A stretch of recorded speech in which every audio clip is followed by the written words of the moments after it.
Hidden stories, true stories, real lives. Subscribe for more. 7 years. That's how long I believed I was building a future with him. 7 years of shared rent, shared plans, shared routines, and shared trust. I'm 27 years old. He's 29. We didn't just date. We lived together. We planned years ahead. We talked about stability, loyalty, and us. Or at least, I thought we did. Over the past year, he started traveling back to his home state more often, almost once a month. He always had the same explanation. His grandparents were getting older. They missed him.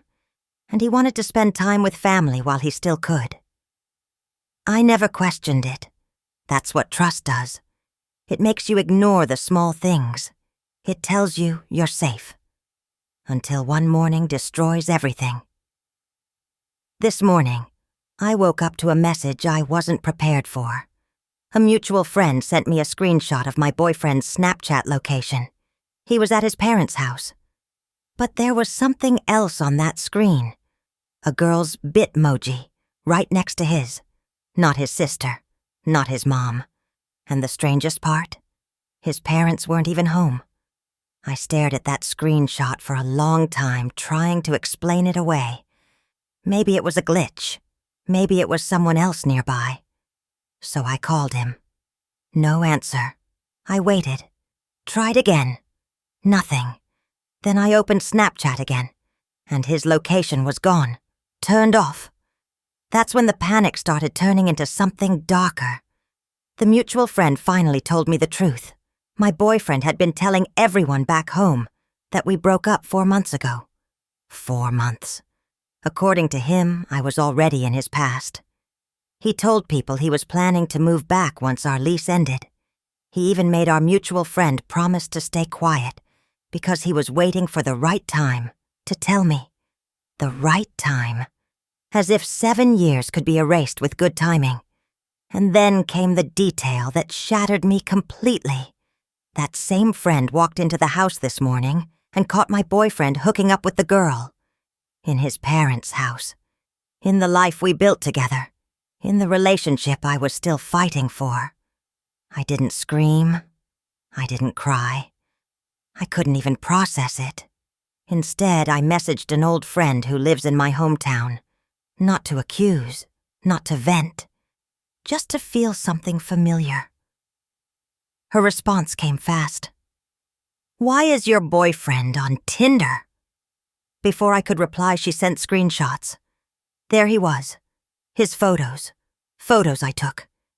In one picture, he had literally covered my face and written, "This could be you." I felt physically sick. We had just been in Italy 1 month ago, celebrating our 7-year anniversary. Smiling, traveling, making memories he was already recycling for strangers. I looked around our apartment and suddenly, everything felt fake. The couch we picked together, the photos on the wall, the clothes hanging next to mine. It all felt like a carefully maintained lie. A few hours later, he texted me. He said he was on his flight back and would be home in 5 hours. But there was no home anymore. My best friend was already with me. She didn't ask questions. She just started helping me pack. I moved quietly, like someone in shock. I packed only what mattered. Every piece of clothing that was mine. Every item that carried my identity. Our dog is coming with me.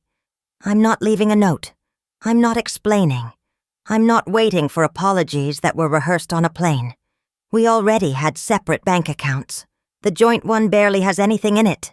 He can keep it. I don't want a single dollar tying me to him.